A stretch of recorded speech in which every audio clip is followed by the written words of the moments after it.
Climbing Kansas Mountains by George Shannon, illustrated by Thomas B. Allen.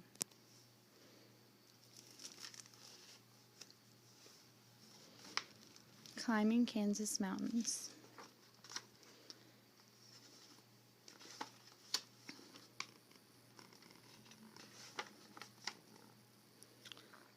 Once in the summer, on a Sunday afternoon, when there was nothing to do but wish for a quarter for the swimming pool, my father said, "Sam, time you and I went to climb a Kansas mountain."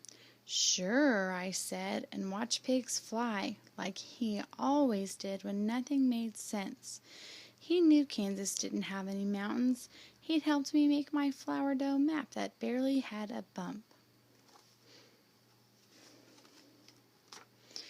"Maybe, maybe not," he said as he gave my mom a wink. "It's up to you." Either way, it was better than staying at home, so I ran outside and hopped in the car. Just me, no brothers, in the big front seat. When I asked, didn't he remember how my map was flat, my dad just smiled and said, "You'll see."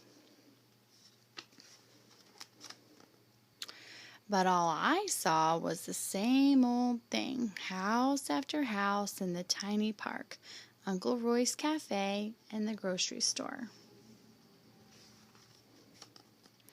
We passed the school with its broken slide, then the old yellow house where I learned to walk, all the way through town on one straight street, everything in the distance always wrinkled from the heat.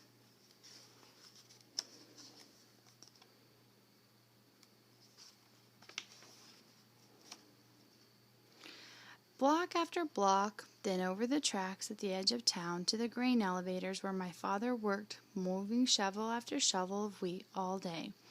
When my father stopped the car and began to grin his "got you" grin, I suddenly knew and began to grin too.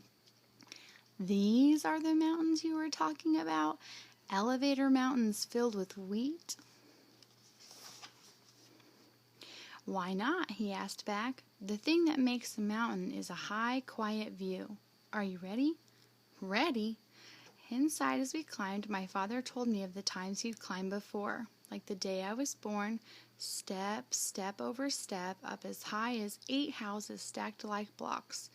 When we got to the top, we didn't say a word. We could talk anywhere, but couldn't see all this any place but here. Everyone I knew, every garden, every house was way down below with cool, wide sky between there and me. The school would have fit in my desk at school, and our house was hiding under trees like a sneaky cat.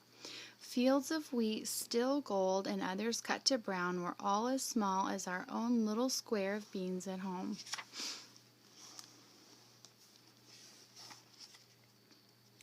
There were squares as smooth as fancy pants and squares plowed up like corduroy, squares of squares and swirls and stripes, all held together like our tablecloth, but with ribbons of road instead of red, all flat like the table in the dining room, a table grown so big it has no edge, a table so big the trees in town are its green centerpiece, a table so big it has a mountain of wheat for a giant to eat, a table so big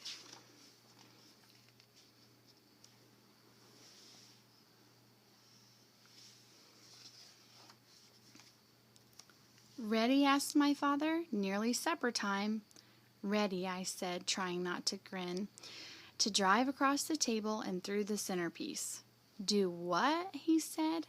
Then, "Got me," as he grinned a giant grin. "Let's drive across the table to the table at home."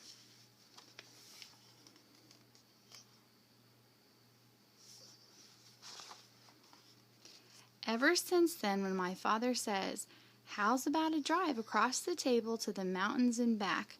I'm the only one who knows what he really means.